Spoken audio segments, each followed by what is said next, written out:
Queridos amigos cristãos e não cristãos, eu queria pedir para vocês escutarem uma meditação sobre a miséria do corpo e da alma do homem na morte, do homem natural, escrita por um dos grandes servos de Deus do passado, esse trecho que muito abençoou a vida de pessoas. Eu queria pedir a vocês um pouco de paciência para ouvir essas meditações. Diz assim, é tirado do livro A Prática da Piedade, de Lewis Bailey, meditações sobre a miséria do corpo e da alma do homem natural na morte.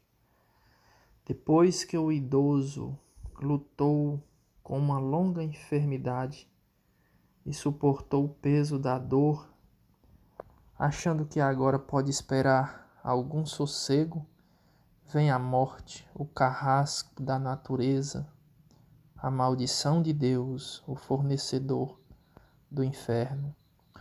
Olhando para o velho com uma cara feia e sombria, sem dó da sua idade, nem levando em conta as suas dores suportadas por muito tempo, não se deixará comprar por prata ou ouro para se deter.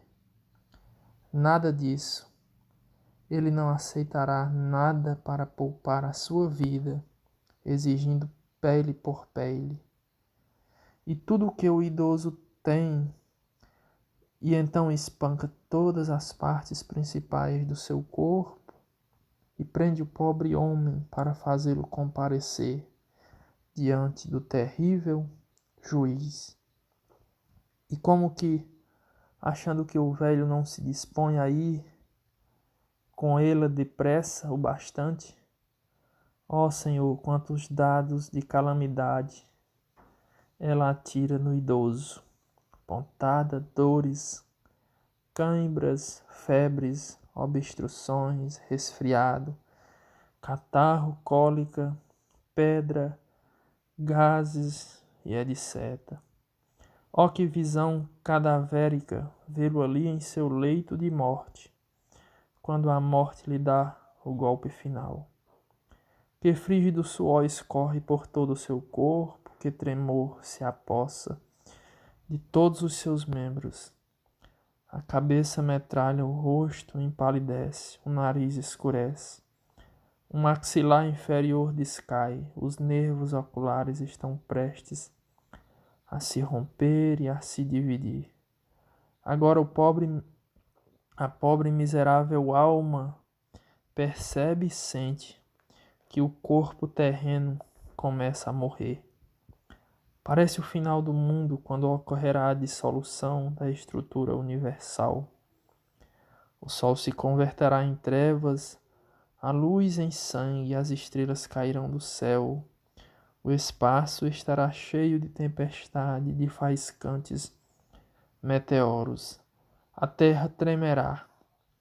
O mal rará estrondosamente, e os corações dos homens falharão de medo, esperando o fim de tão lastimosos começos.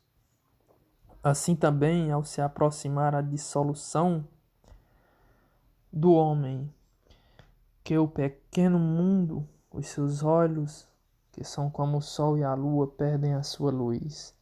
Ele não vê nada senão a culpabilidade sangrenta do pecado. O restante dos seus sentidos, como estrelas menores, vacilam e caem. A sua mente, a sua razão e a sua memória, como os poderes celestiais da sua alma, sofrem abalos causados por temporais de desprezos e violentas faíscas do fogo do inferno.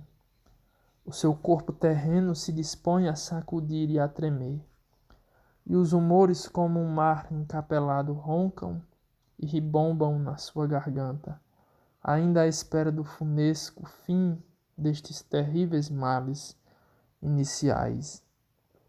Enquanto ele é assim intimado a comparecer às grandes sessões do julgamento divino, eis que outra sessão de julgamento e entrega à prisão é dirigida dentro dele.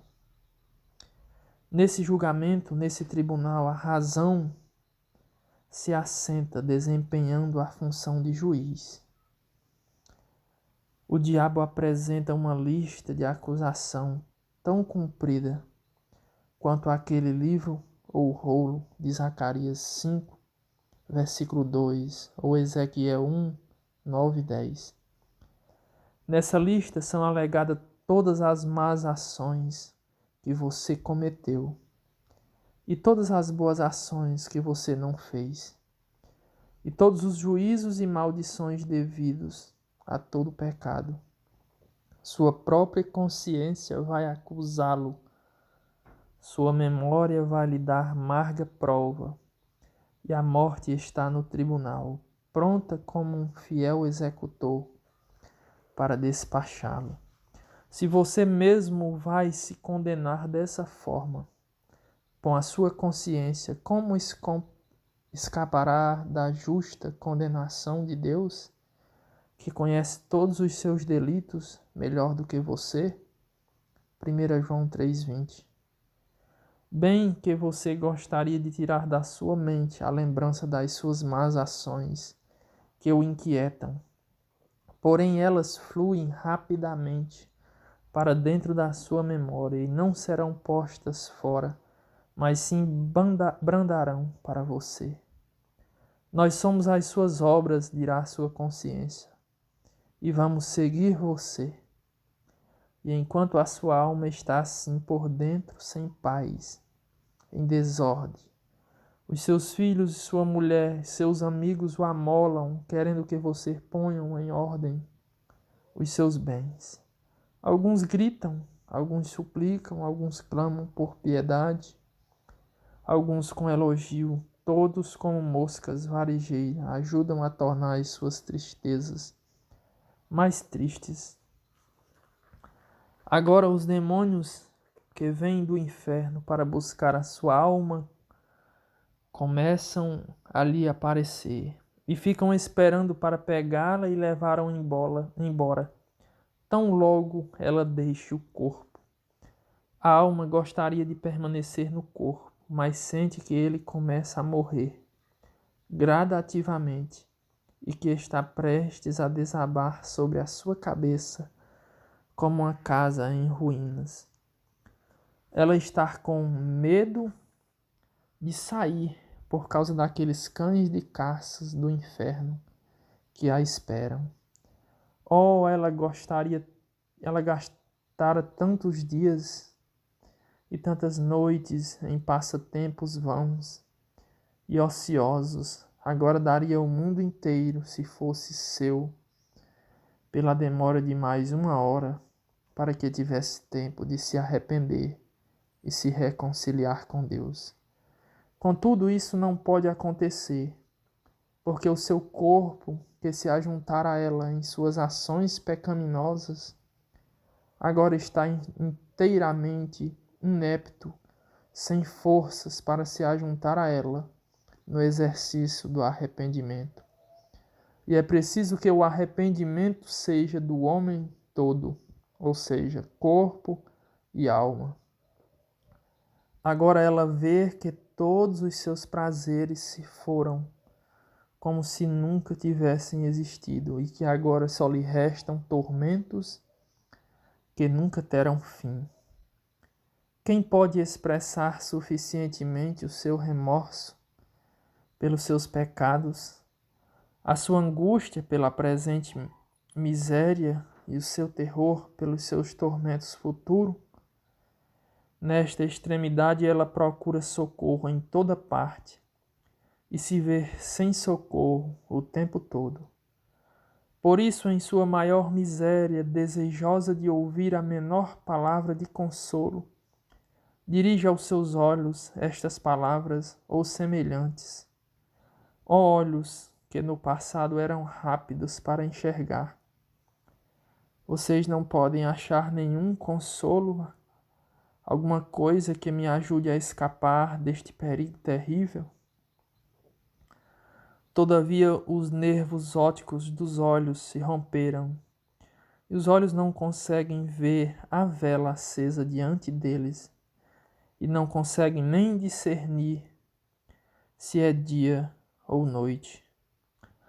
A alma, não encontrando nada que a conforte nos olhos, diz aos ouvidos: ó ouvidos que gostavam de se recrear ouvindo discursos novos e agradáveis, e a doce harmonia das músicas, vocês podem ouvir alguma notícia, algumas boas novas de consolo para mim, por menor que seja? No entanto, os ouvidos estão tão surdos que nada podem ouvir, ou o sentido da audição ficou tão fraco que não suportam ouvir seus amigos mais queridos falarem.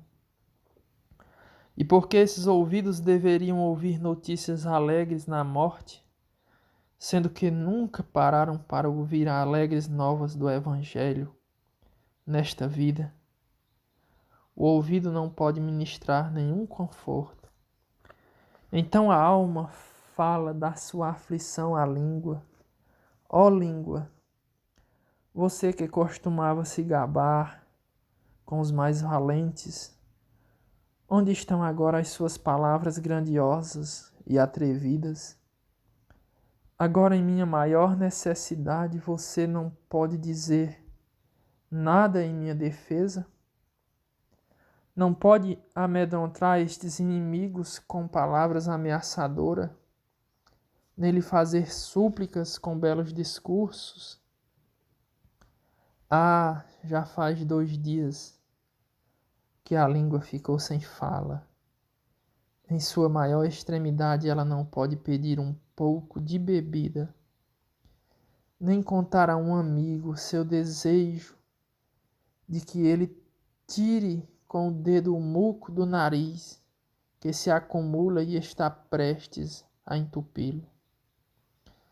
Não achando ali nenhuma esperança de ajuda, a alma diz aos pés: onde estão vocês, ó pés?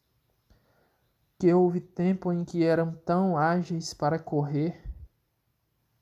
Não podem me levar para qualquer parte distante desse lugar perigoso e tenebroso? Entretanto, os pés estão completamente amortecidos. Se ninguém os mover, eles não poderão se mover. Então a alma dirige as suas palavras às suas mãos. Ó mãos, que tantas vezes foram aprovadas para o uso do homem na paz e na guerra, e com as quais me defendi muitas vezes e feri inimigos, nunca tive mais necessidade de vocês do que agora. A morte me olha sombriamente na cara e me mata. Demônios do inferno esperam em volta da minha cama para me devorar. Ajudem-me agora ou perecerei para sempre. Que lástima, as mãos estão tão fracas e tremem tanto que não podem fazer chegar à boca uma colherada de líquido para restaurar a natureza extenuada. A alma aflita se ver desolada dessa forma e completamente destituída de amigos, ajuda e consolo, sabendo que dentro de 1 hora terá que estar no meio dos sofrimentos eternos. Ela se retira para o coração, que de todos os membros é o último que morre e o primeiro que vive. Faz então esta dolente lamentação consigo mesma: ó, que miserável patife sou eu! Como me envolvem as angústias da morte! Como me apavoram as torrentes de Belial! Na verdade, os laços da primeira e da segunda morte logo me apanham de vez. Ó, quão inesperadamente a morte se insinuou de forma imperceptível, grau após grau, assim como o sol que os olhos não percebem que se move, apesar de se mover velozmente, como a morte descarrega sobre mim o seu rancor sem piedade. Ó Deus de misericórdia, o Deus de misericórdia me abandonou completamente. E o diabo, que não conhece misericórdia alguma, está à espera para me levar. Quantas vezes eu fui advertido deste doloroso dia pelos fiéis pregadores da palavra de Deus, e eu só zombava disso. Que proveito eu tenho agora de todo o meu orgulho, de uma bela casa, de roupas brilhantes? Em que deu o gostoso sabor de todos os meus dias deliciosos e manjares? Todos os bens terrenos que ajuntei com tanto zelo, eu agora daria por uma boa consciência que tão relaxadamente negligenciei.